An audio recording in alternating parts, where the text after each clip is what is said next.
Welcome back in GD maths. आज हम आपको क्लास 10th का चैप्टर 1 रियल नंबर एक्सरसाइज 1.1 का क्वेश्चन नंबर 5 सॉल्व करके बताएंगे। क्वेश्चन आपका है कि चेक वेदर 6 की power n can end with the digit 0 for any natural number n। ठीक है, तो हमें ये चेक करना है कि 6 की पावर n जो है उसमें n की जगह हम 1 लें या 2 लें या 3 लें, कुछ भी लें, तो जो नंबर बनेंगे तो वो नंबर जो है उसमें 0 आएगा एंड डिजिट पे कि नहीं आएगा, ये हम। ठीक है, तो देखिए क्या होगा।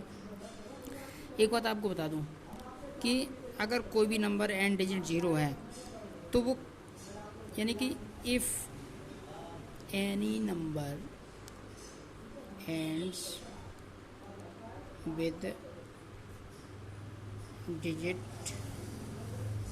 0 it should be divisible by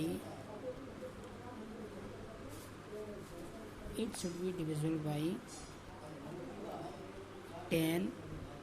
देखिए कोई भी नंबर है अगर उसमें एंड में 0 है तो वो 10 से डिविजिबल होना चाहिए, या फिर 10 के फैक्टर क्या होते हैं 2 और 5, 2 एंड 5, 2 और 5 दोनों से डिविजिबल होना चाहिए। या तो 10 से डिविजिबल हो या फिर 2 और 5 दोनों से हो। ये नहीं कि सिर्फ 2 से डिविजिबल हो रहा है तो भी नहीं होगा, 5 से तो भी अकेला नहीं होगा, 2 और 5 दोनों से होना चाहिए।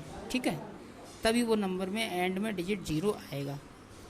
ठीक है, अब अगर हम यहाँ पे देखें कि क्वेश्चन में कि फैक्टर ऑफ 6 की पावर n, ये जो 6 है ना क्वेश्चन में 6 पावर, तो 6 के फैक्टर क्या होते हैं 2 इंटू 3 और उसमें पावर n।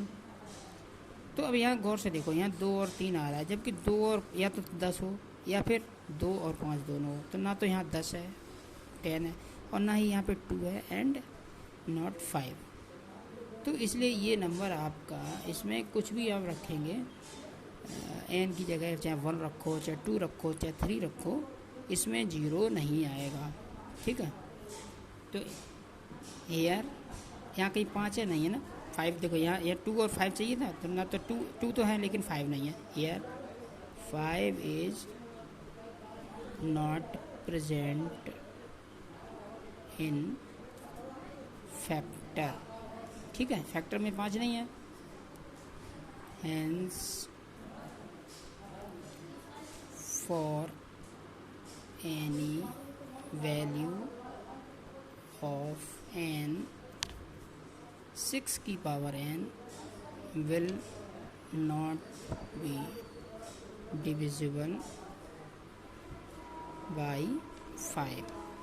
तो ये 5 से डिविजिबल नहीं है। ठीक है, अब जब 5 से नहीं है तो जो क्वेश्चन आपका कह रहा था कि 6 की power n can end with 0, no, can not end with digit 0 for any